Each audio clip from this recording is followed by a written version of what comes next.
Right, good afternoon, ladies and gentlemen. Hopefully you can see me. This is the Brick by Brick training on the Party Wall Act. This is 2 o'clock Tuesday afternoon, so we're going to make a quick start. Paul, thank you for having us here. Let's go through some housekeeping to start with.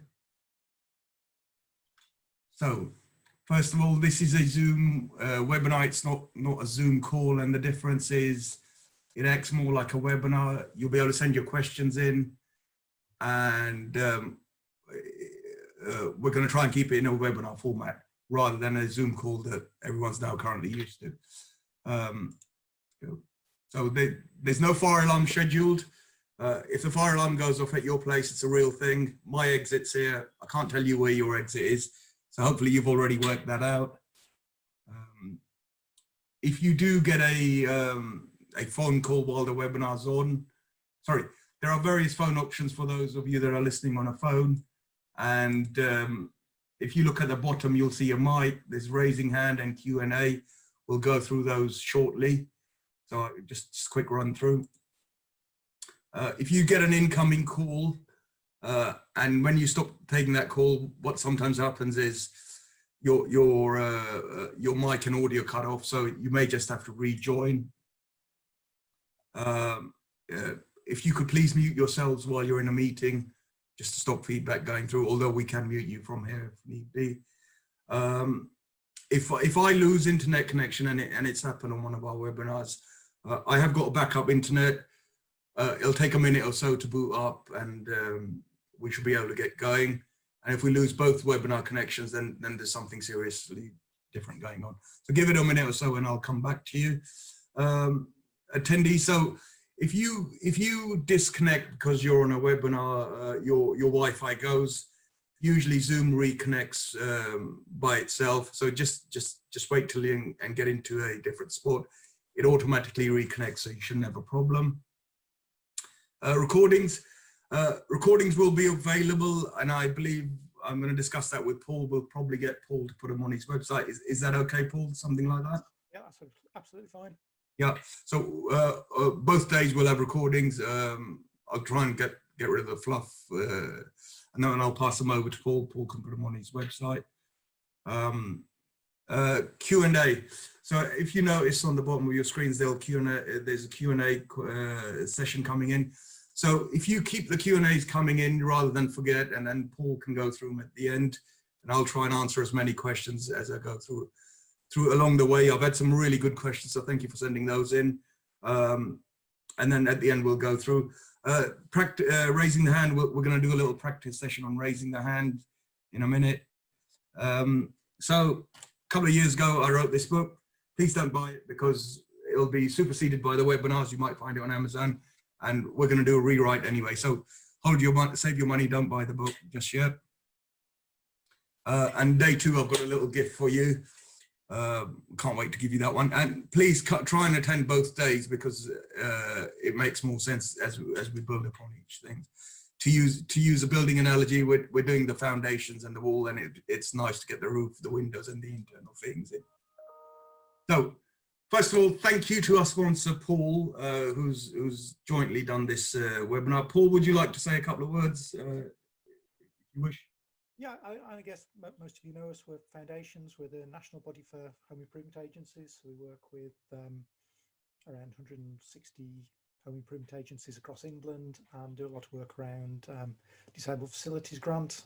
So if you're interested in any of that, then there's the address of our website and our email address.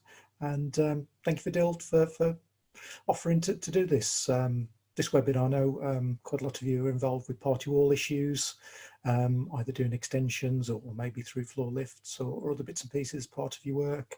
And I think I came across Dill on LinkedIn, where he's got a great range of resources on Party Wall Act if you need further details. And yeah, really looking forward to this afternoon session. I'm a surveyor by background, although I don't think I've done a party wall notice for over 10 years. So I may remember some of it, but I might be a little bit rusty.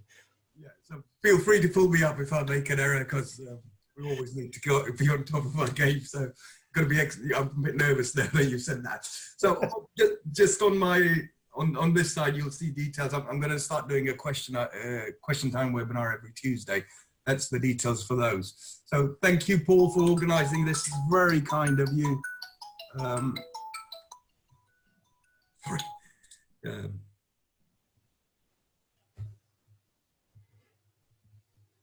Sorry, I didn't expect that. I thought I turned it off, but we all make those errors. Right, okay. So let's get going. The agenda for day one, that's today, is I'm going to take you through the building owner's perspective, give you a little process overview, try and relate it to common types of building works, and I've tried to keep this to various works that I think the audience get involved with. I'm going to go through section 6 notices which apply to rear extensions. Sorry, I'm just trying to make sure I stay on time and not get carried away. So quick run through rear extensions and how section 6 notices apply. There's also a section 1 which applies to rear extensions and building on the line of junction. This will become slightly clearer as we go through. And look at the adjoining owner's responses that can happen. And if you keep your questions coming in, we've had some really great questions so far by email and so forth. And I'll go through those with Paul towards the end. So day 2, we're going to look at, that's on Friday at 2 to 3:30 again. And the idea with the break between the 2 days is so that you get a chance to review and absorb the information, and day 2 builds on day 1. So if you could please come along to both days, that'll be really useful for you. And it makes it much more interesting. So we're going to, on day 2, we're going to look at section 3, which applies to loft conversions, which I'm not sure how many of you guys get involved with, but I'm guessing you guys get involved with chimney breast removal quite often. Occasionally, probably want to do some work on porches, and that can be slightly interesting. Now, there's an interesting scenario where you don't get a reply to your notices. So this I'll discuss on Friday. The other thing we'll discuss is a third surveyor. So I do notice a lot of questions about third surveyors, and when I'm talking to people in terms of we have to pay for another surveyor or so on and so forth. So I'm going to try and go through that on Friday. The other interesting question we always get asked is who pays for the course and why? And the answer is a little bit more involved and interesting than people think. So, you know, there's a presumption here, and I'm going to go through that. And on Friday, I'm also going to talk to the audience where you get involved with architects and how we can improve that process in terms of trying to get a better result for all concerned. Again, we'll have questions and answers on Friday. So I look forward to seeing those, and do keep your questions coming in as you're thinking of them, excuse me, while you're on the chat. So just a quick introduction, why undertake the party wall process? So it's an interesting question, and we get, and a lot of our audience who are involved in building works feel it's a bit of a delaying process. So it's important in terms of where you're doing works, because you'll have a schedule of condition. Sorry, I've got 4 participants raising hands, so I'm just wondering if they can hear me. So I'm just going to do a quick check in terms of if you can't hear me, please keep your hands up. If you can hear me, if you could lower your hands. Yeah, people are saying they can hear you. Oh, great. Okay, so I'll carry on. I'm not ignoring you. I just want to make sure. It was somebody just asking for a copy of the slides, if that's possible afterwards. Yeah, sure. What I'll do is, once we've done Friday session and I'll do updates, do you want me to email them to you, Paul, and you can make them available on your website? Yeah, that's fine. Much better way of doing it. Great.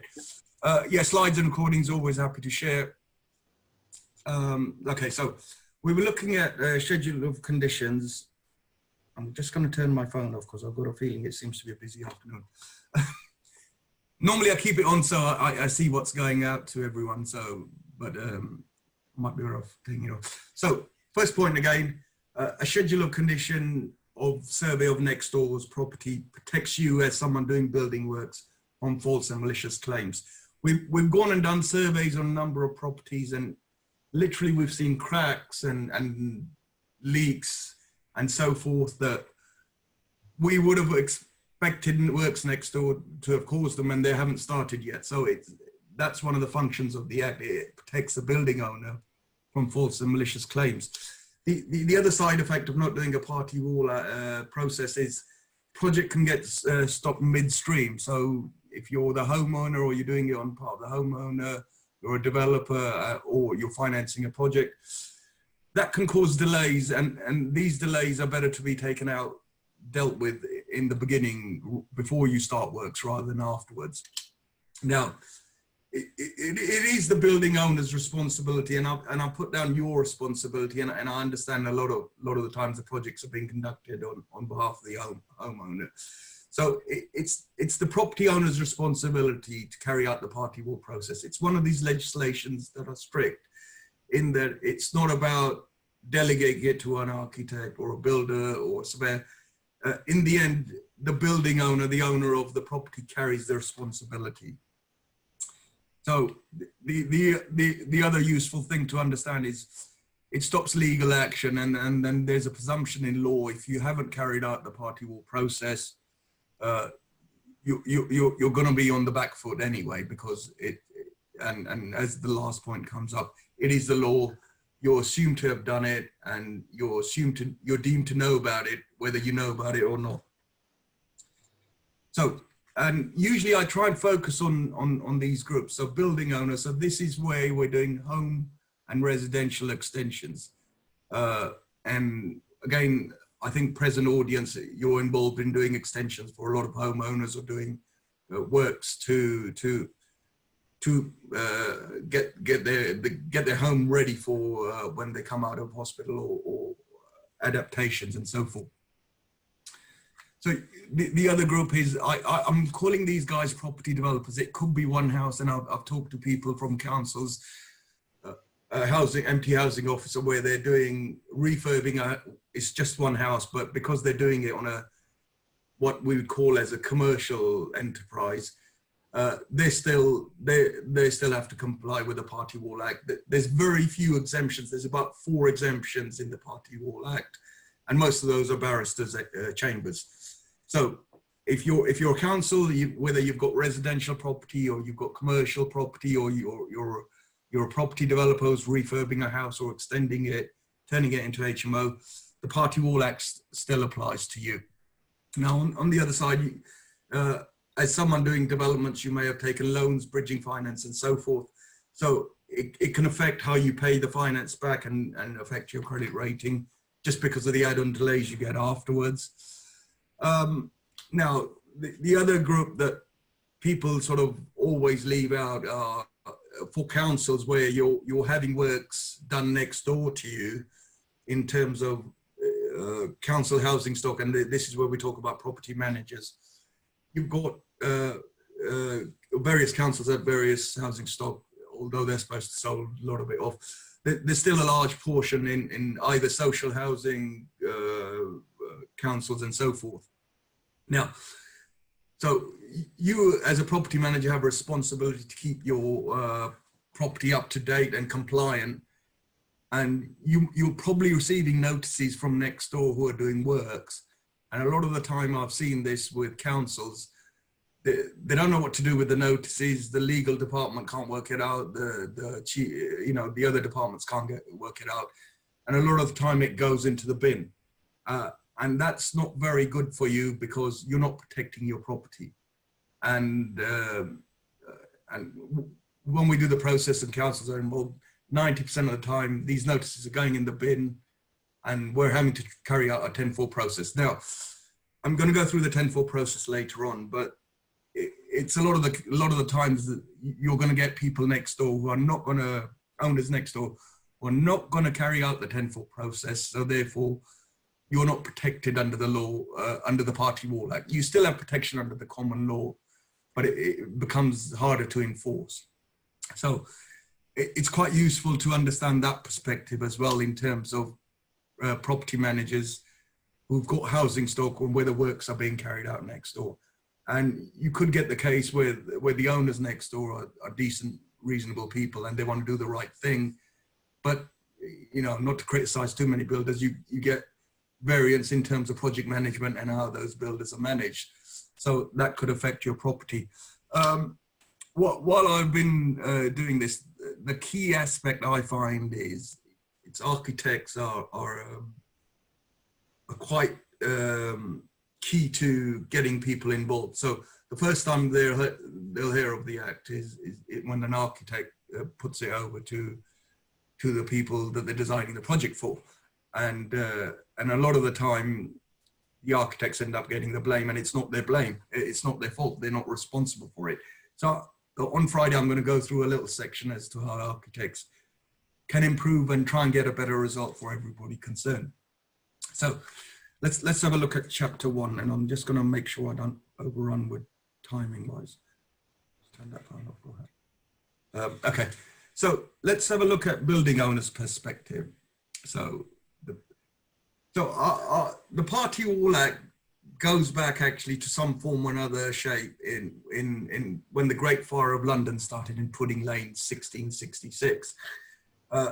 Ever since this point, we've had legislation, and it's mainly been in the central London area.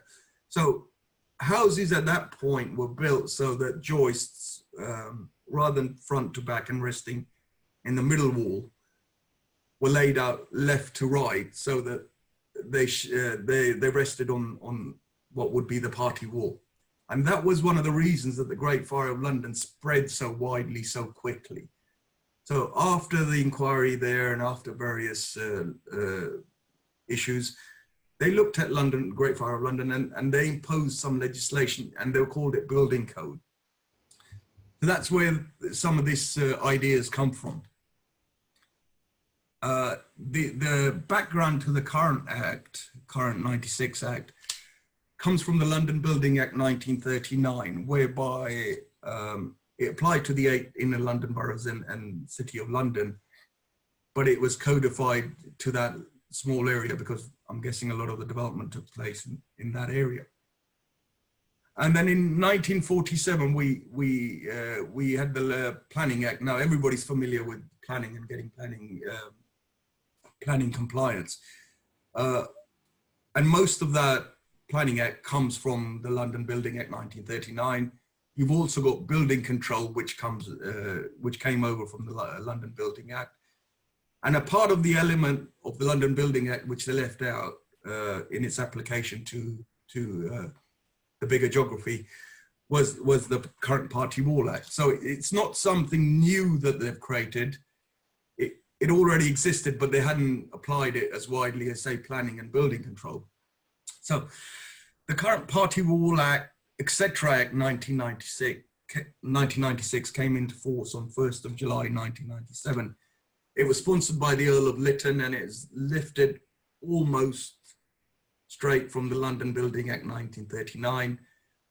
There was one change in terms of notices and deemed dissent, at least one change, and there's some of the Act that's actually now redundant, but it was lifted from the 39 Act, and so I'm going to try and explain those as well.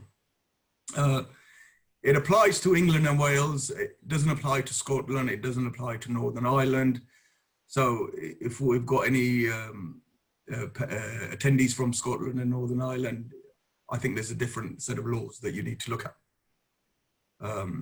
Let's go through. So the focus of the Party Wall Act is twofold. So on one side, it's sorry, I'm where my hands are going off screen. On one side, it's there to enable building owners to carry out their building works, and particularly Section 1 is used. Section 1 is very useful in that area. It's also there not to obstruct, but to help building owners build their building, carry out building projects. Now, on the other side, it's also there to protect the adjoining owner's property. And I was actually speaking to someone last week, and in this scenario, I was speaking to both sides. So I was speaking to people wanting to do building works, and with building works, we're always, you know, with our homes and property, it sort of engages emotion, and that's the big thing to understand here. On one side, you've got homeowners who say, well, look, this is my property, I have a right to do this.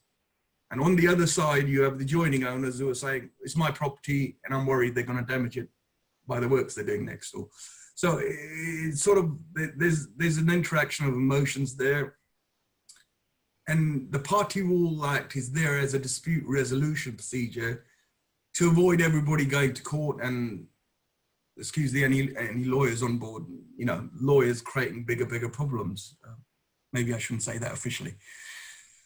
So our story for the 96 Act begins roughly in the 80s. Now, in the 80s, a lot of homeowners worked out, if we do a loft extension, we could turn a 3-bedroom house into a 4 or 5-bedroom house. We can get nice, bigger living areas. So generally we can get more value for money. And it was, the equation worked out that it sort of costs you less money to do this, and then the value added it put on most houses, especially around London.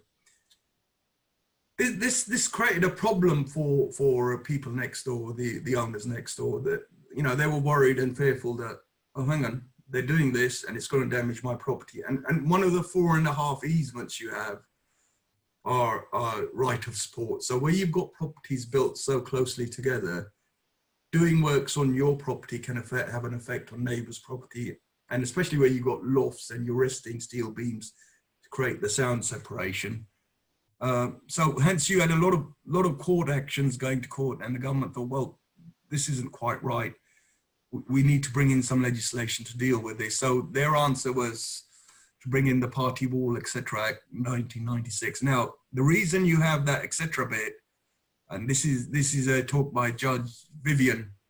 Apparently there are 37 acts of parliament that have that little etc. bit in there, and that's to denote there's more than just this bit we're talking about. So in this scenario, there's more than just Party Wall that's affected. You've got excavations and rights of cutting off projections and so forth. So that's the reason you get the etc. bit in there.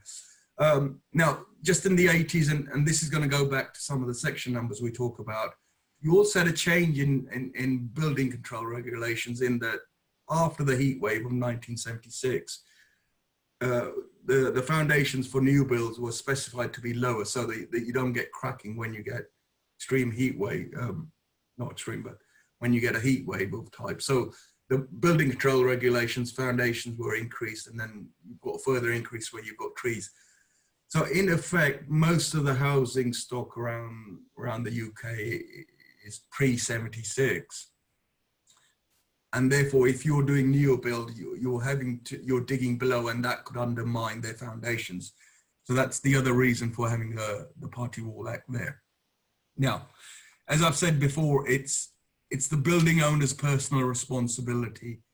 It applies to commercial projects. So obviously with commercial buildings, it could be an entity that's owning it rather than an individual. And on the residential side, it's usually individuals, but if you're doing a project on behalf of the individual, it's their responsibility to comply. Now, you can act as an agent, you can take it on their behalf, but you have that responsibility, they have that responsibility to ensure that compliance is taking place. On average in England, 1 in 42 properties are affected by the Party Wall Act over a year. So it could be either as someone doing building works, or if you're having building works next door to you. So roughly, statistically, 1 in 42 properties are going to get affected over the course of a year. So I'm going to take a little process overview to give you an idea and introduce some of the language that I've been talking about. So the basic terms of the Party Wall Act is you have a building owner, which is a single owner. So there can only be one building owner. It's the person or the entity trying to do the project. So you could have individual, the couple, or a limited company, or an organization in the case of councils. There's only one building owner. Now, on the other side, if you like, you could have multiple classes of adjoining owners. So you can have freeholders. Now, usually there's only one freeholder for a property. It could be partners, it could be limited companies, organizations, and so forth. There's usually only one freeholder, but where you've got a scenario where you're building a rear extension on, say, a terrace house, and the houses are or within the catchment, within the specified distances, you could have 2 freeholders that are notifiable. The other group, now this is where we really have to be careful, and there's scope to leave people out as notifiable owners. You have leaseholders. Now, it's got to be leaseholders of more than 1 year. And so you could have a scenario where you've got the freeholder that's notifiable and the leaseholder within that building. So that leaseholders as a class are notifiable owners. And particularly with commercial buildings, you can have leases of less than 7 years that are not required to be registered under the land registry. So when notices are served by surveyors, they always go to land registry to pick up notifiable owners next door. And the leaseholders of between 1 and 7 years usually gets left out. You also get housing associations that take on leases from private landlords that are between 3 years, 5 years. They're actually also notifiable owners, because in those sorts of leases, they're under a responsibility to give the property back in a reasonable condition. So that's why they're also notifiable owners, in that they have some responsibility for them. Now, the other class is those that have right to receive profits. So here you could get the scenario where they're engaged in some sort of contract, right to buy, purchase, lease options. So those are more in the commercial sector, but they're also notifiable under the Party Wall Act as joining owners. It could be a trust that's engaged. So various reasons, that there's various groups that have rights to receive profit in land. And finally, and this is quite interesting, I just had a call on this last week, and this happens quite often when the property market's quite hot and transactions are going on. So whereby you have someone who's contracted to buy the land. So once an owner next door exchanges, the new owners become notifiable adjoining owners. So that you could have the scenario where we just delivered a notice, or you've just served a notice, and the neighbor next door says, it's not my problem, I've sold the house, or I'm selling the house. The point to remember here is it's at the point of exchange that they actually become notifiable owners. But if they've got their house on for sale and it's gone quite the way down the chain, it's worth engaging with the new owners just to make sure you don't have to start the process all over again. So that's something to bear in mind. And then where the old owners sell and the new owners that have exchanged, they will stay as the adjoining owners and the old ones will fall away. So it's always better to get engaged with the new owners. There's a couple of questions about tenants. It looks like you just got onto that. Yeah, sorry. So yes, questions about tenants. Short hold tenants and council tenants are not notifiable owners. And I know there's talk of change in the law that they're going to say we're looking at extended short hold tenancies. I'm not sure the guidance on that, so we'll probably get guidance on that when that happens. The other group that you'll see is mortgage companies are not notifiable owners. So, you know, they're out the picture, so you don't need to notify the mortgage companies. Let's go through a quick run through of the party wall process, and this is where it starts. So the building owner starts the whole process by serving a notice. Now, this is not a party wall agreement, and this is quite a common confusion, and a lot of people misuse this term a lot. So please don't call it a party wall agreement. We often get a call saying, we've sent a party wall agreement to the neighbours and we've had no response. That's not what's actually happening there. They're just sending a notice to start the party wall process off. Now, on the other side, stage 2 is decided by the adjoining owner, in that their response dictates what happens next in the process. It's quite a difficult thing to sometimes get your head around, that you're not fully in control of the process. You start the process to enact the rights that you have under the Party Wall Act, and you're carrying out the law. But the adjoining owners need to be engaged in terms of what they do with their reaction. So they've got a number of choices. They can ask for a schedule of condition. which is largely a photographic survey of the adjoining owner's property. So we don't get involved with surveying the building owner's property, not unless it's to work out particular detail. Usually it's just the adjoining owner's property. And it's very similar to when you rent a car, where it's largely photographic. So we take a photographic survey, and that gives us a baseline of their property before work started. And as I said previously, it's to stop building owners getting false and malicious claims for pre-existing damage. So there's a number of times where, I'm going to see if I can adjust the camera a bit.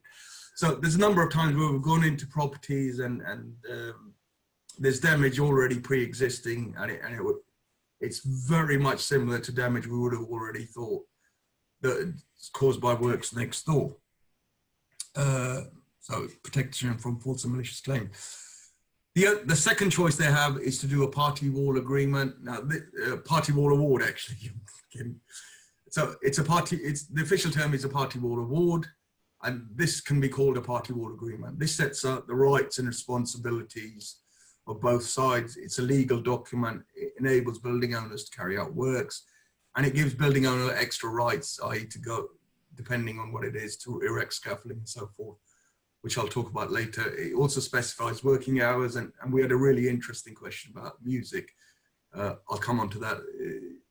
In my opinion, you can't really dictate whether the builders can play music or not, but it might be done for convenience to get it over the line. Sorry, going off piece. The legal document is designed to set out the nature of the works. Sorry, I've just slipped on there's a phrase in the Act which determines the time and manner of the works. So that's what the party wall award is there to do. Sets out rights and responsibilities of both sides. It's also got a protocol for what happens if there's damage, and it's to try and keep both owners again out of court. The procedure if there's damage. Right. I'm going to go through some of the common types of works that we come across. So this is from the building owner's perspective. Now, the Act is actually written in sections. It refers to walls, foundations, and for us as people looking at building works and works going on, it doesn't make, basically we need to map it onto something, because everybody thinks and these are the most common residential projects we see. So we've all come across rear extensions. If we probably looked on the road, there's 2 or 3 going on right now. There's loft conversions. There's removal of chimneys, and chimneys are either chimney breasts or chimney stack occasionally. And in town, obviously in London, they're getting quite close now. Actually, I live in West London. We're seeing basements around here as well. And very occasionally, and really interestingly, even porches can become notifiable works. So this is just a quick slide over normal residential works we see, the section numbers it relates to. I put in their notice period, and the notice period is a minimum notice period, but it can be decreased if the owners agree. And the last column is about dissent and consent, and I'm going to go through that, but most of those are automatic dissent, apart from section 1. So it's a useful little slide here. So let's have a look through section 6 notices. I'm just making sure I don't overdo the timing.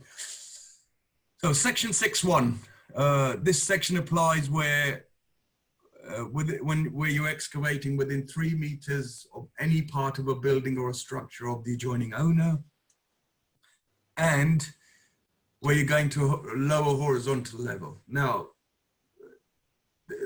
it's most important to note this is a 2-part test.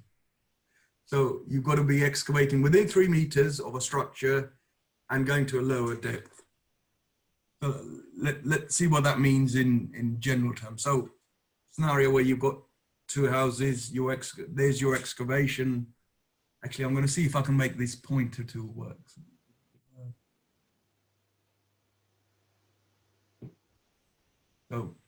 So there you're excavating there. There's the neighbor's property.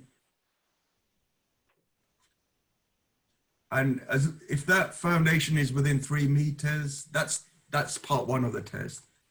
it's also got to meet this lower than a horizontal level test. And because we put the term, usually with a section 1 notice, it'll usually say we are underpinning or not underpinning.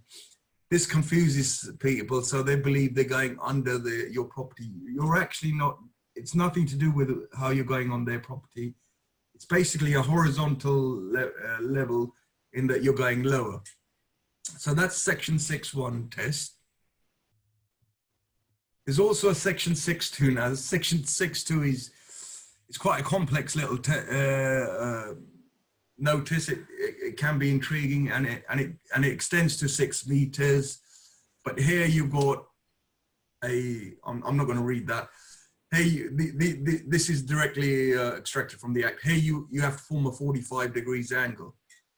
Now, I think this is actually really best illustrated. So, with a section 6.2 notice, you've got to watch out for the 6 meters again, any building that's within 6 meters. And the way it works is the lower level of their foundation has to form a 45 degree angle to the depth of your foundation. So if that's how far you're digging, that's got to create a 45. And the idea is it's an engineering issue in that if you're digging if you're creating a bigger angle than 45, you're actually taking away support from their building and undermining their foundations.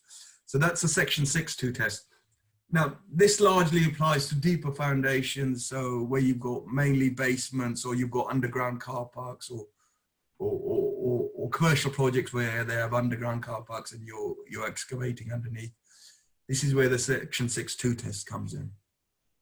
Now, I'm just going to ask, Dill, if you're not too sure how deep the neighbours' foundations are, or if you're not too sure how deep you're going to dig, do you need to kind of issue one to be safe, on the safe side? Yeah. So overall, and I had this email this morning, and I dropped a quick email back. So it's a very good question. So firstly, if you're not sure,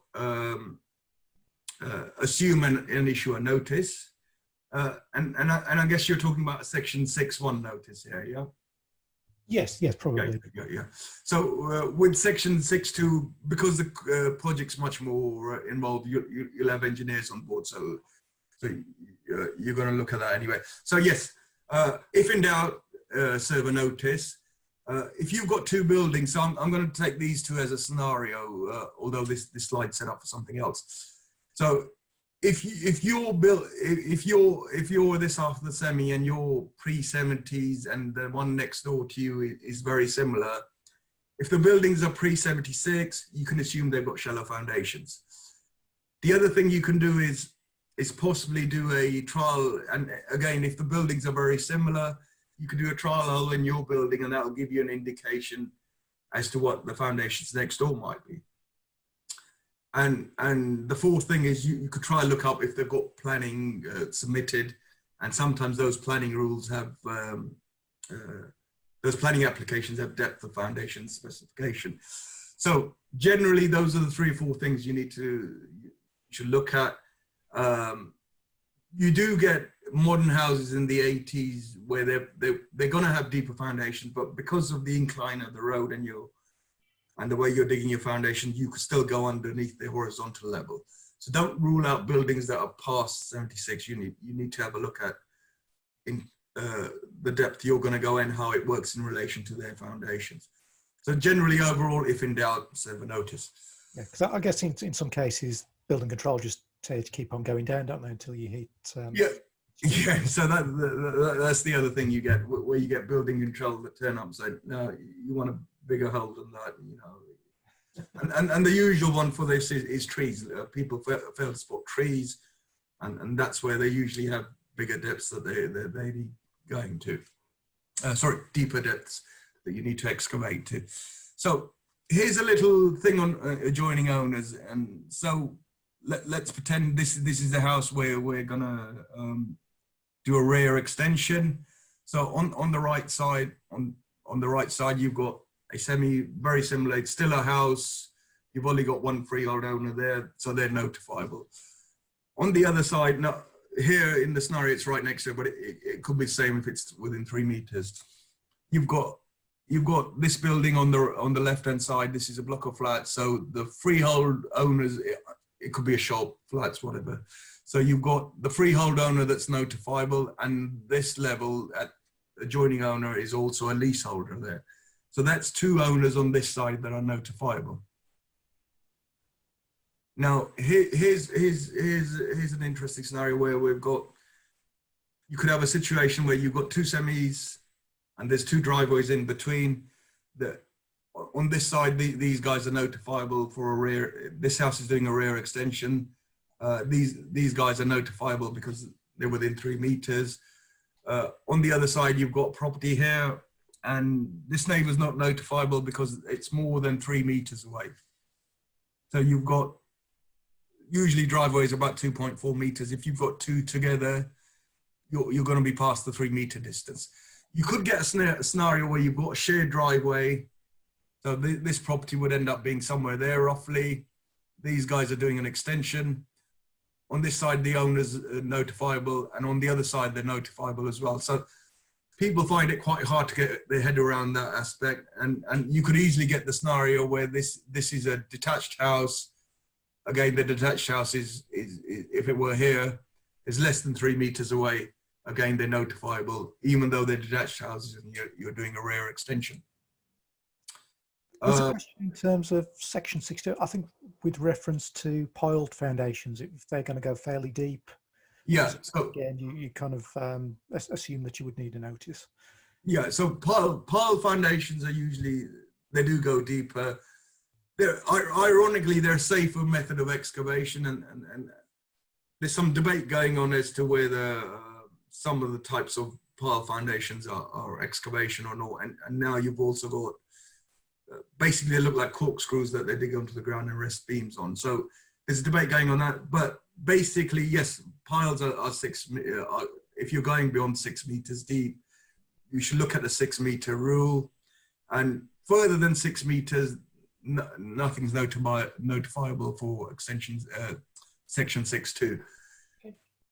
There is a cheap way of working this out, and I'm going to get told off by my mentor because doesn't like the way I think about these things, but a quick way to work it out is if you're excavating less than 3 meters, think about section 6.1.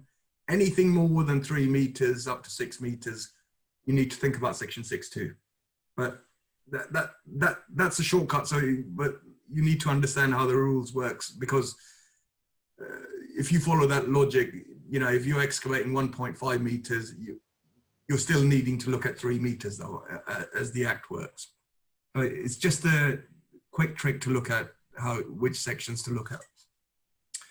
So under section 6, you're required to have, this is actually the only section where you have to serve plans and sections with it. Section 1, you don't really have to, but you'll probably have them. And section 2, where you're removing chimneys or you're doing loft conversions, you don't actually have to serve drawings and plans. So section 6 is the only section where you're required to serve drawings with a notice. And there you need to show the site and the depth of your excavation and the proposed building you're trying to erect in the structure and its site. So this is where you have to have some sort of plans to serve with the notice, otherwise the notice is not valid. Right, I'm just going to check for time. Yeah. So section 1 notice. Now, this is really helpful for particularly developers where they're doing 2 stories, and it can be helpful for section for rear extensions. So a section 1 notice. I'm just going to move this out of the way. It's probably right. Is called a line of junction notice. Now, there's a difference between a line of junction and a boundary, and I've got a little illustration to illustrate that. Don't get these two confused. The Party Wall Act talks about line of junction, and it's often interchangeably used with a boundary. A boundary means something else. Boundaries are defined by the owners. It's not under the Party Wall Act remit for party wall surveyors to define a boundary. And this is where you get land disputes, and you often hear of questions saying the neighbor built his property on my land and it goes over 50 mil. What can I do? Can you make him take it off? Can I get his house knocked down? Boundary disputes are a whole can of worms on their own. My advice is, unless that piece of land is of strategic value, don't get involved. And I don't do boundary disputes, actually. I am aware of them. So be careful in terms of the line of junction and boundaries. Section 1 is the most helpful for building owners because A, it's automatic consent, and secondly, it gives you rights of access on the adjoining owner's land to be able to access their land to build a wall and to carry out works notifiable under the Act. There's a Section 8 notice that you have to give, but that's a little bit complex. I'm not going to get into that one. So if you imagine a scenario where single story rear extensions are fine, you can build them overhand, there's no big deal. And it's in the adjoining owner's interest to give the builders access because they're going to be looking at that wall, and it's better for them to have a nicer finished wall than the effect you get overhand. It's not as well. But you know, I know neighbors can be contentious, and this is where Section 1 gives you rights. And so imagine if you're doing a building that's 2, 3, 4 stories, unless you have rights over the neighboring land to be able to erect scaffolding and to work safely under health and safety, sometimes those buildings become unbuildable.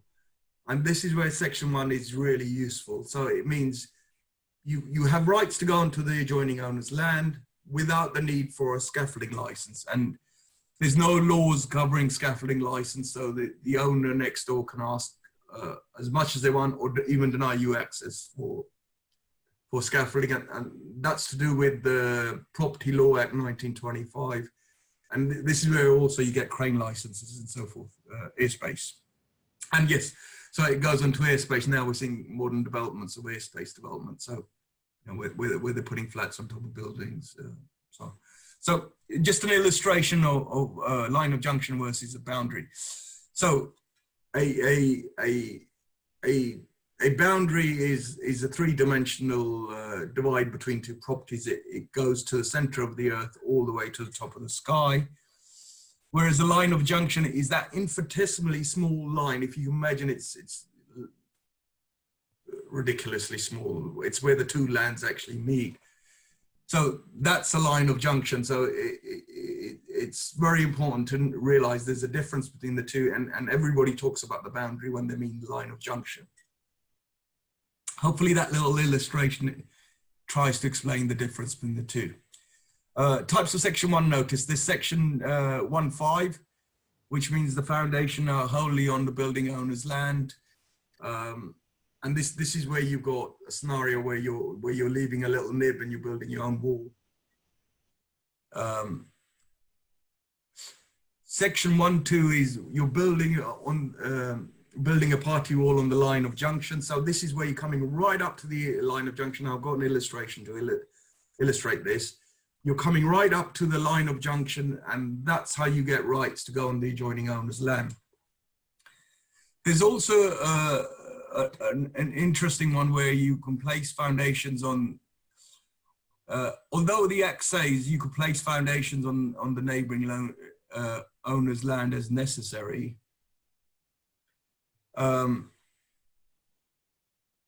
you shouldn't actually use this section because eccentric foundations means that it's not necessary. So if I was acting on the other side, I'd say, look, you need to redesign your building works, do it as an eccentric foundation.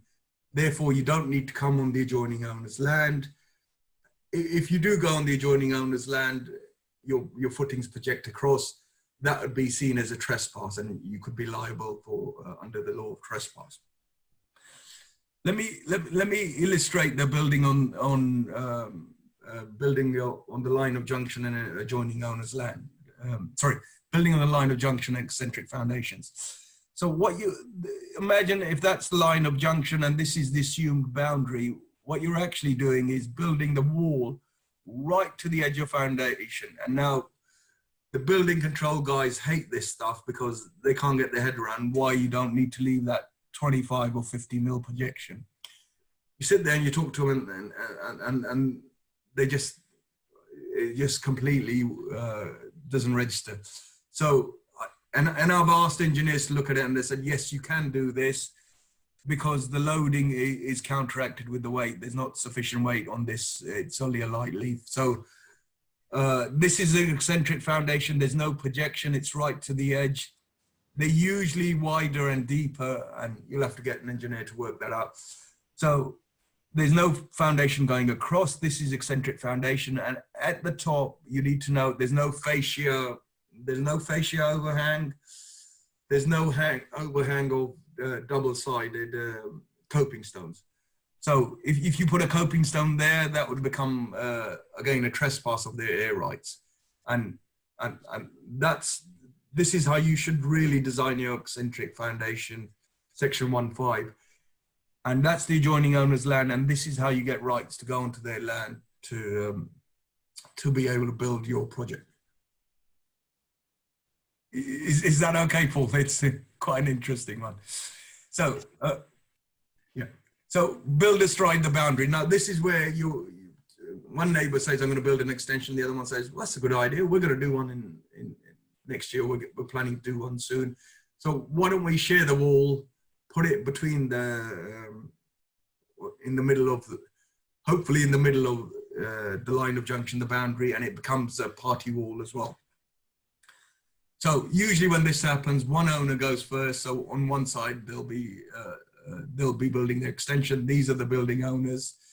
And then it'll flip. The adjoining owner will become a building owner. So the other owner goes second.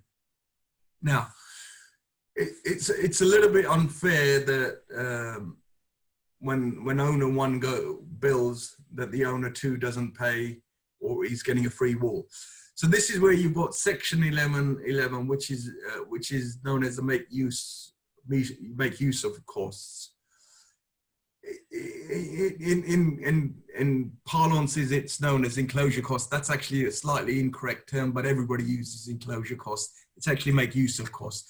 There's intricacies because you don't have to enclose to make use of a party structure that's built by a building owner.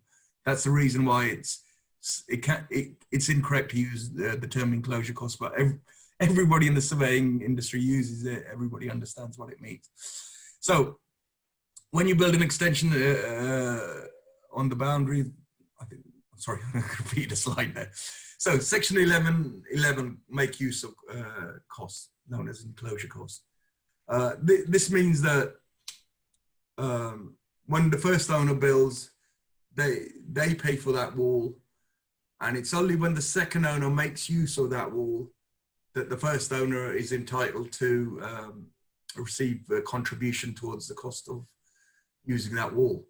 So it could be the scenario that your neighbor agrees, yeah, we're going to build it astride the boundary in the middle.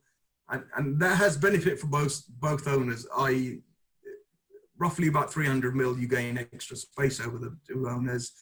And it costs you less to build, because you've got double leaf cavity wall. And more importantly, there's no little gap between the two where you could get damp and all sorts of creepy crawlies and various stuff falling in. So it's a better solution, but neighbors don't always see and agree to that.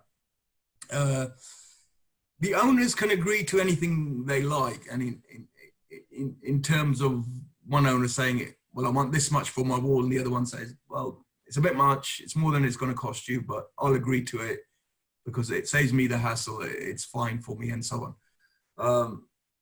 You also have to watch where you've got boundaries that are sloping in terms of where you're going to put this extension, but that's a different thing that you get involved with.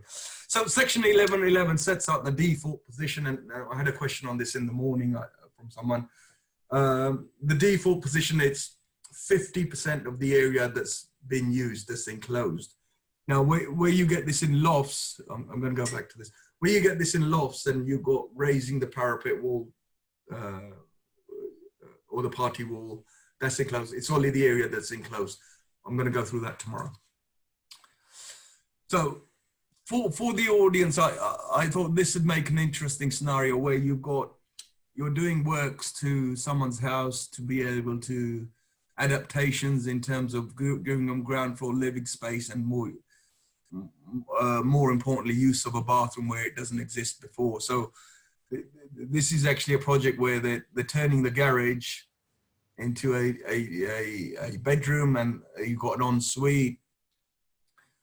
So if we look at what they're actually doing, although the works are quite minor, but what in effect, what this can get to be quite a complex project. You've got garages that are adjoining, so that's a party wall. They're usually half brick or brick sideways, very thin walls, 112 mil, and the foundations are quite small, quite shallow, because the builder originally, when it was designed, even in modern houses, they're built to have there wasn't much load being put on those. So obviously the developers have tried to save money, and you've got very shallow foundations. So one of the issues to look at is you might need underpinning to be able to support that. You're also probably raising the wall there. It's called raising the party wall. If you look very carefully, that's what's being done between the two properties here. And that just gives it, you've got a garage with some sort of roof, but it's not sufficient. You're raising the party wall there to get extra head height. It's not so clear on this one. And also when you're creating a new roof, you're gonna have to cover the next door's roof or cut into it in order to gain waterproofing. So those are the issues when you're doing a garage conversion, and it can get quite complex. I think I'm gonna do a question and answer session on that separately. So, but I thought it'd be useful to bring it to everyone's attention in terms of what can happen there. Let's go into adjoining owners' response. So, under permitted development, you're fairly sure that you're going to go and get planning of some type. It's usually an extension or a loft conversion. You're fairly sure. So, my view is to serve the notice as soon as the first draft's ready. You can carry on designing the kitchen, the internals afterwards, but serve that notice so to start the party wall process off. You can carry on finalizing the designs. In fact, the session on Friday, I'll say, even submit the final planning after you issue the party wall notice. So you start the party wall process, the building process. Once the party wall process is complete, you do the building process. Although you can do non-notifiable work, strictly speaking, it's usually a good idea to wait, because then that you get the schedule of condition as protection. You carry on the building process, and only if there's damage, there's a post-party wall process. So if there's no damage, and 99% of projects go off without a hitch, there's nothing extra involved. So, you know, they all go to plan. We'd all like them to go to plan, and occasionally you do get damage next door. So, you know, that the idea is that nothing much occurs.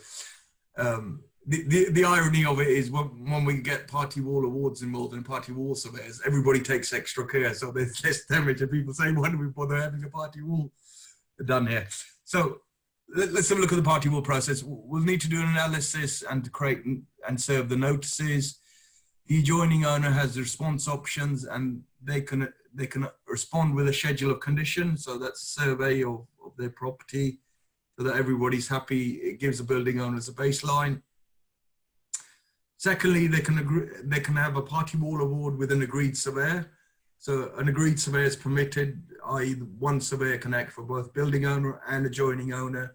They can both use the same surveyor, saves costs. Now, I belong to the Faculty of Party Wall Surveyors, and they've said you can act as an agreed surveyor except for basements. So because of the intricacies of basements, agreed surveyors are not recommended. And with commercial projects, you usually have your own anyway. So that's a different scenario. The third option the adjoining owner has is to appoint their own surveyor. So you'll have one surveyor for building owner, one surveyor for adjoining owner, and they'll carry on a process. I'll describe that in a minute. The fourth, it's not really an option, but it does happen. It happens quite a lot actually, where the adjoining owner doesn't respond.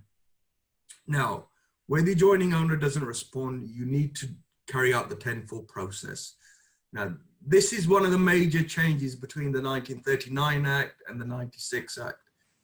And a lot of professionals that are used to the old Act, solicitors and property guys, they say, yeah, we issued a party wall notice, there's no response, we can crack on, we can carry on. That's not actually true.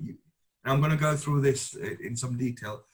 You actually need to undertake a 10-4 process. I'm going to call it 10-4 for short. Just a quick question about if a council's got their own surveyors. Is there any issues with appointing kind of in-house surveyors? So yes, very good question. So the only two parties that can't be appointed as surveyors are the building owner and the adjoining owner. Now, strictly speaking, if a council's got two sets of in-house surveyors, they could probably appoint their own, you know, because I'm guessing they're going to be quite professional about it. They're not going to be silly about it. Even when surveyors are appointed, then they don't have actually a client relationship, because it's a statutory appointment. They have to carry out their duties in an impartial manner. So yeah, surveyors would be fine. We've even had fathers and sons appointed, although they're not distance enough. But strictly speaking, under the law, it's just the two owners that can't be appointed. So you can get a scenario where there's work's being done and the person whose property it is actually a party wall surveyor, but they have to go and appoint somebody else because they can't appoint themselves. Yeah, so back to that question. Yes, I'm guessing you can have two different surveyors, although you should really appoint someone. You have to appoint someone else, not the surveyor who's the building owner surveyor. Make an appointment. So back to the schedule of condition. That this is the simplest level, if you like. You make an appointment with the adjoining owner. Carry out the schedule of condition on the property. We actually produce some sort of written report where we log the damages, it's an exceptions report.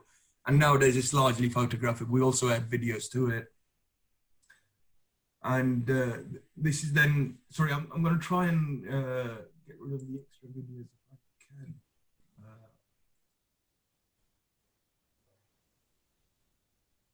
No, not working there. Okay. Yeah. Yeah. That's it. You'll send this report to schedule of condition to the adjoining owner and the building owner. And now with GDPR, we don't send photographs of thumbnails with it. You have to be mindful of that. It wasn't too long ago that everyone was sending out reports with thumbnails.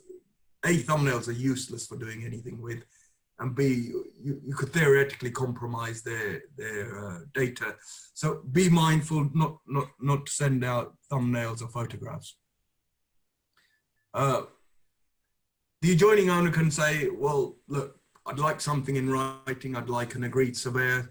I'd like a party wall award, but I'm happy with your surveyor. And originally, when there's a little section in Hansard's when this act came to Parliament, it was envisaged that residential works that use agreed surveyors anyway. So where you've got an agreed surveyor, they'll make an appointment with the adjoining owner, carry out the schedule of condition survey, then produce a schedule of condition report. The extra document you'd get is you'd also get a party wall award, and this would be served to both the owners, both the adjoining owner and the building owner.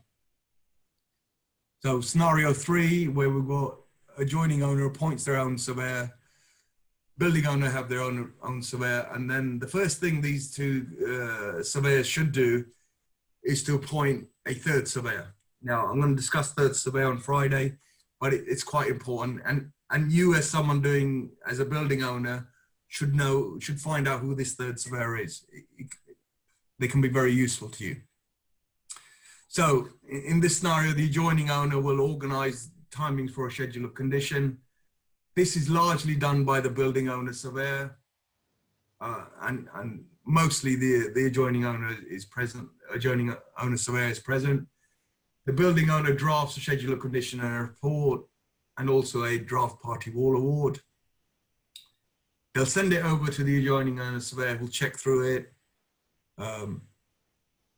They'll make some comments, and there might be a little bit of negotiation, shall we say, or comments and response, or more detail. There might be requests for drawings and method statements, a clarification on some of the things that are being done. Hopefully, eventually, the party wall award is agreed by both surveyors. 99% of the time, it goes off without a hitch. Once it's agreed, it used to be physically signed, but nowadays you've got Communications Act 2015. It can be electronically signed, and you know, the surveyors are catching up with this stuff now. So it's electronically signed. We produce PDFs, and it's served to both. So the building owner surveyor serves to the building owner. The adjoining owner will serve to their owner. So that's the end of that process. Now, what happens when the adjoining owner does not reply to a notice? In this scenario, building owner surveyor will send them a reminder letter. This is known as a 10-4 letter. If they have no reply within 12 days, and on Friday's session, I'm going to go through this in detail. It's actually 14 from the day of posting. If there's no response, the building owner must appoint a surveyor on their behalf. And as you said, Paul, they can't appoint the same surveyor. They can't be an agreed surveyor. It has to be a different one. Within those 12 days, if the adjoining owner responds, they've still got the choice of either having a schedule of condition, an agreed surveyor, or appoint their own surveyor. So, and in that scenario, in this scenario, it goes back to one of the three that were previously discussed. Okay, how are we doing for time? So I'm a little bit ahead. So any of those points that I assume you've got a few questions for me. Yeah, there's a range of questions in the Q&A box. Yeah, sure. First one, I guess, quite topical. During COVID-19, is there a lockdown in place? How do you kind of go about doing a schedule of conditions at the moment if you can't access the other property, which I guess is quite a tricky one? Well, for us actually, when we're doing a schedule of condition, if you imagine a house, as long as someone lets in and walks away from the door, we can do a schedule of condition on our own, basically. And you know, people like to follow us through, but that's fine if they're standing at the door. As long as you're more than 2 meters away, we've got protection. Now, the further important question that's come about here is, what if the adjoining owners don't want to grant access, or their tenants don't want to grant access to you? Now, in previously, the procedure was if someone didn't grant you access, you'd write them a letter, give them 7-10 days of access, or just request access. They didn't grant you the access, you could carry on and issue an award. But there's been by the Faculty of Party Wall Surveyors, there's been a edict saying you can't force an award by saying there's no access granted. So while this COVID unlock condition, COVID issue is about, it's not the case of you can't do the survey. You can actually do the survey, but it's a case of whether they're willing to let you have the access, and you can't force them to give you access at the moment. I have a feeling this will change at some point when we get into the phases of unlock, in that there'll be new guidance saying if they don't give you access, we're at a level where you can do it safely, you've got the equipment. Granting of access is refusal to grant access, and you can carry on with doing it all. So previously we're next door neighbours, and this happens where you where you appoint a surveyor under 10-4, they don't want to cooperate, or they're away, or they're trying to be obstructive even. They're not giving you access on the belief that it's going to stop the process. It didn't used to. So I have a feeling this will currently work out through in terms of the guidance will change and say, if they don't give you access, that's their fault, and you'll be able to carry on. But at the moment, we're having to pause and negotiate and say, okay, we're just going to have to wait till they can grant us access. Just to clarify, it's not the social distancing that's the problem. It's people being happy to grant access. Okay. Does that answer the question? I think so. There's a similar one on signatures on the award. Can the adjoining owner surveyor and building owner surveyor sign the award, or do you still require a witness signature? And can that be done? Excellent question. Right. So we've stopped doing witnesses for years. The reason being, and it's still in the RICS current guidance, 7th edition, witnessing an award is custom and practice. It's not actually a legal requirement. So it's a case of this is custom and practice that's been carried out. You don't actually need to witness awards. We don't witness awards. It's not required. So it's just custom and practice. You don't need to do it. It's just the two surveyors that sign. Okay. Who enforces the Party Wall Act? Yes, that's a great question. So the Party Wall Act is actually enforced by the two owners. They have to go to court. So if you're an adjoining owner and you're upset about the owners next door not doing the works, you have to go to court and do an injunction. And that's the only, it doesn't have a great deal of teeth. It's not like planning law where the local authority enforces it. It's down to the individual owners.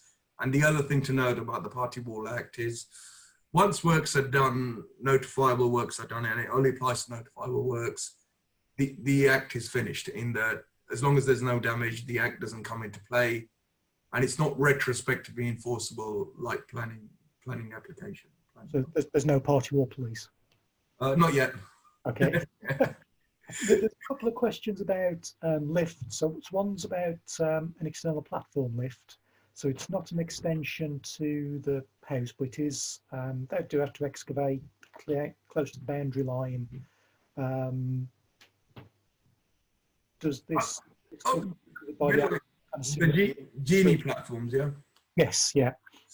So, yes, I've come across this with a developer that's really interesting in that this is where section 1 comes in. If you build to the line of junction, you have rights to put scaffolding onto that side.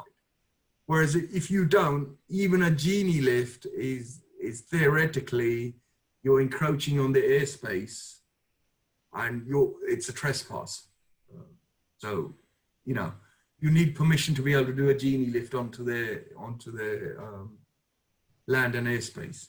I think they're looking at a permanent kind of disabled lift. Oh, sorry. With kind of excavation for the base, I assume.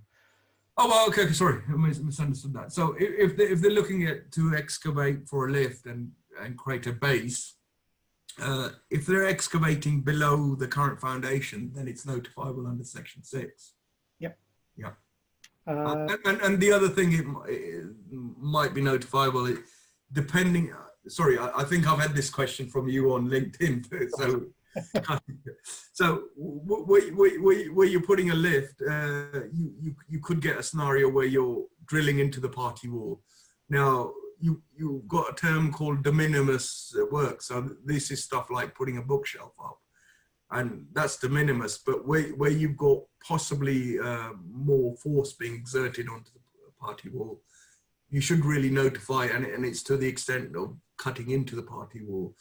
So shelves are de minimis, but where you're cutting sockets, although the government guidance, there's a red book I'm going to talk about on Friday session, it says sockets are okay, but it's all about how the makeup of that party wall. So in central London, you've got very expensive properties that are really, you know, they've actually got half a brick between them, i.e. bricks laid on sideways. So if you imagine 112 mil and you cut a sort of socket out of that, that's going to cause huge impact to next door. And not only that, in central London, you're probably going to have quite expensive furnishings next door. So it's all about the impact on the party wall. So you need to be careful in terms of also issuing a section 2/3 notice. So presumably adding extra floor joists that are connected to the party wall would be something you'd notice for. Yeah, well, depends where you're adding the joist. So if you're running them front to back, you're not adding anything to the party wall. But if you're adding them to the party wall, and similar situation to the loft, yes, you need. Would a kind of a garden wall on the boundaries, does that count as something you need to notify? Yes. So if you're talking about a perimeter wall, yes, but it's don't forget under section 6.1, it's also in relation to a structure. So if you're building it further than 3 meters of the existing house and you're going to have deeper foundations, yes, you need to notify. But if you've got a distance of further than 3 meters and you're not within the structure, that's not notifiable. And the other thing to watch out for is when you've got sheds with bases. So a wooden shed on grass, it's not a structure because there's no foundation. Whereas if that shed is placed on a concrete base, that constitutes a foundation, and the same thing becomes a notifiable structure. So it's a little bit odd. Question from Wayne. So if a neighbouring owner just consents with no request for a schedule, so you just go ahead? Yeah. So yeah, they've consented. There's no request for a schedule. Go ahead. And like I said, the important thing to understand, the schedule condition is there to protect the building owner more than the adjoining. A tenant is paying to have some improvements done with the owner's permission. Do they serve the notice, or does the owner have to serve it on their behalf? It depends if they're a lease. So this is where you get, so leaseholders are sort of tenants with extra long leases. So if they're a leaseholder, then it'd be the leaseholder. And if they're just a tenant, then it'd be the building, the owner of the property that would have to serve it. And this is where you get extensions to flats. It's a slightly different subject, but extensions to flats, they also need to have freeholders' consent. And freeholders' consent, when you get freeholders' consent, you should wrap up party wall and scaffolding so that the owner of your building is not notifiable. I know it's a slightly different issue, but hopefully that'll help some. Yep. A question about there's an existing semi-detached house. One of the properties wants to extend at the back. The other property doesn't have an extension at the back at the moment. They're asking does the, I suppose not, I suppose how you measure the 3 meters. So if they're coming out 3 meters, and presumably it's relatively close to the boundary, they're within 3 meters in some way of the existing house. Yeah, so if I take you back to the slide there, that might help illustrate that question.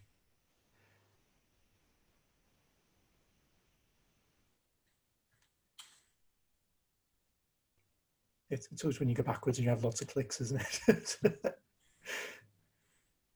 I just think that you know, it's quite illustrative in terms of it's easier to visualize than just to talk about it. So let me see if this works. I'm going to move I've got all sorts of stuff on my screen. I've got question marks and so on. So if you've got now, sorry, could you repeat the question?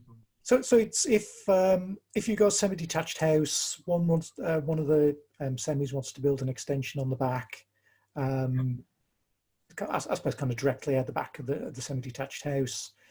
Are they within 3 meters of the existing? Even though I suppose it's kind of perpendicular and parallel, isn't it? It all depends on, and it's all this 3 meter. I'm on the wrong diagram actually. Let me get onto the right one. A few more clicks.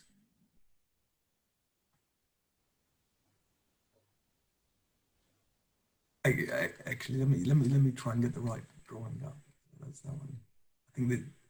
I think this one's the most useful one. So if you imagine this is the corner of the house, and that's their house. If you're within 3 meters, because you're measuring, you're talking about the existing foundation of the existing structure being shallow. If that corner is within 3 meters, they will be notifiable. Yeah, I think it's I suppose it's the your house and the notifiable owner on the right hand side. So if you're building out the back of that house, unless you're 3 meters away from the boundary, exactly. Yeah. You would be within 3 meters there. Sorry, it's not within the boundary, it's within their house. So Yeah. you could be you could be within 3 meters, but their house could be further away.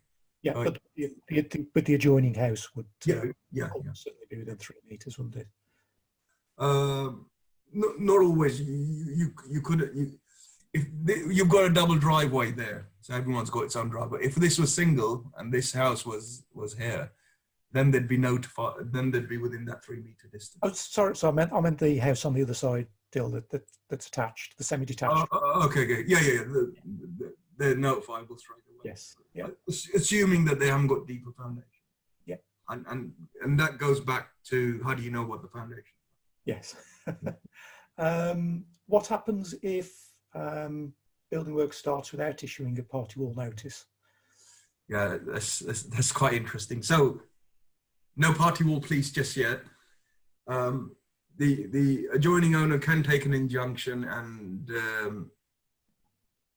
if there's damage, they can just take you to court and say, look, these guys started works, they didn't issue a party wall notice, this is the damage. And that puts you on a back foot in terms of their claim. So it's there to safeguard you just as much as you as a person doing the works, just as much as complying and safeguarding the adjoining owner. So they can take you to court, and once the judge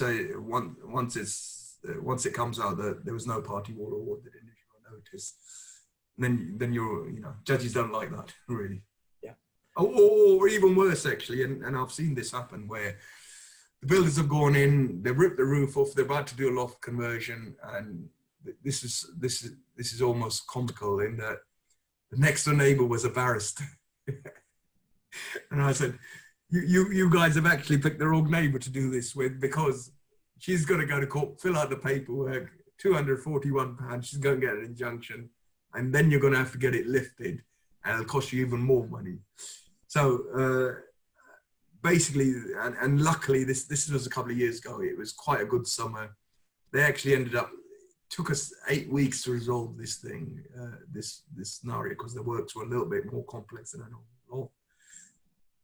And they were quite lucky that they actually spent nearly 2 months without a roof on their property. And, Right.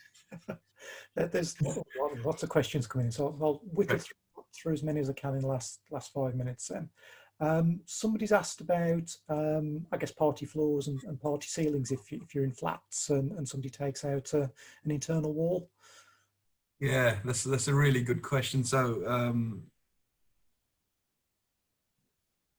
yeah, so the flat thing, I've got a little diagram on Friday's webinar. So where you've got a sporting wall, if they're moving a sporting wall, they're taking away the basic right of sport anyway. So they do. I've heard about this in flats that they shouldn't be able to do that. It shouldn't be in their lease. And although I'm just going to put your details on so that they can send you questions. Okay. Thank you. More than welcome to send it to me as well. So this is great. So yeah, A, they shouldn't do that. B, theoretically, flats are only notifiable when you're doing works on their structure. But because you're taking away sport on their flat, there's probably something in your lease covenant saying that you can't do that. So they're breaching more than the Party Wall Act. And it goes back to compliance. Freeholders consent to do works anyway. Yep. Yeah, sorry, I'm going to let you go on because I wanted to answer your questions rather than creating new ones on my own. Is there any particular qualification you need as a party wall surveyor? Yeah, no, but the short answer is no. The only two people not allowed to do it are the two owners themselves.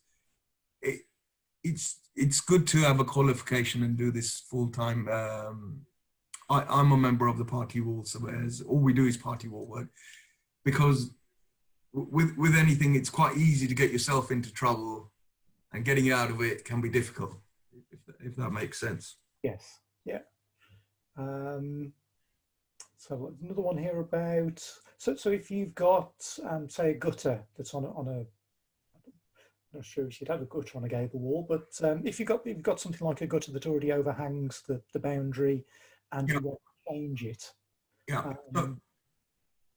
So you do have, under the Party Wall Act, in some of the Section 2 stuff, in terms of details, you have rights to cut. You have rights to cut off overhanging projection, but that's subject to an easement. Now, the law of easement state there's 4 types of well, 4.5, I'd say.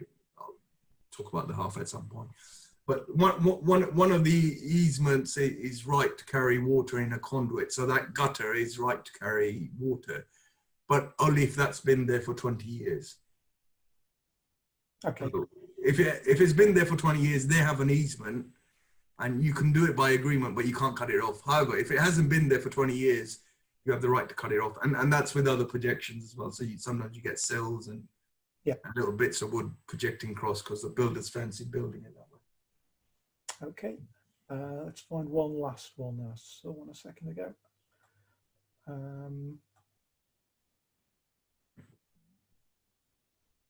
So what happens if building works go ahead and the party wall is damaged and there's been a party wall notice agreed? What are the next steps? So it depends what's happened. So if you've got a schedule of condition survey, you've got a baseline to base it off. So you'd probably try and call in. First step would be to ask the adjoining owner how much compensation they're looking for. If it's a reasonable sum, or if it's even slightly more than reasonable, you can offer them the compensation. Under the Party Wall Act, it's, let me step back. Under the Party Wall Act, it's the adjoining owner's right to either ask for, sorry, let me rephrase that. It's the adjoining owner's choice whether they want the builders to fix it or they want compensation. So the building owner can't say, I'll send my guys around, they'll put some filler in and paint and bingo, you're away. It's the adjoining owner's choice. And more importantly, you're better off giving them compensation and settling it, because if you send your builders around to fix it, you know, sometimes that works. If they cause more damage, that's another can of worms you open up. It's up to the adjoining owners to say how much, if they want it fixed, or if they want an adjoining, if they want compensation. If the building owner agrees and says, we'll get rid of that problem, that's fine. If they don't and there's a surveyor involved, then the surveyor would arbitrate and work out what's the fair cost of fixing the damage and compensating the adjoining owner. And they'd issue an award, and then if the building owner doesn't pay, that becomes a legal document after 14 days, and they can go to court to enforce that. So that's the process for this. Great. I think I've covered most of the questions. There's about 60 altogether. So thank you for everybody for submitting those. It's been interesting reads we've been going through, and thank you, Dil, for answering them all. Brilliant. So tomorrow's day 2. We're gonna sorry, Friday's day 2. Every day is the same at the moment, isn't it? Yeah. And after Friday, next Tuesday onwards, I'm going to be doing question time just about Party Wall stuff. So everyone's more than welcome to register for that. Just a half an hour webinar just on Party Wall stuff. So before we go, Paul, thank you for organising this. It's been really interesting, and hopefully your audience has got value out of it. Keep your questions coming in. Always happy to talk about Party Wall. Yeah, we'll see you again on Friday, hopefully. See you on Friday, 2 o'clock. Thank you very much. Thanks, Bill. Thank Cheers. you. Bye.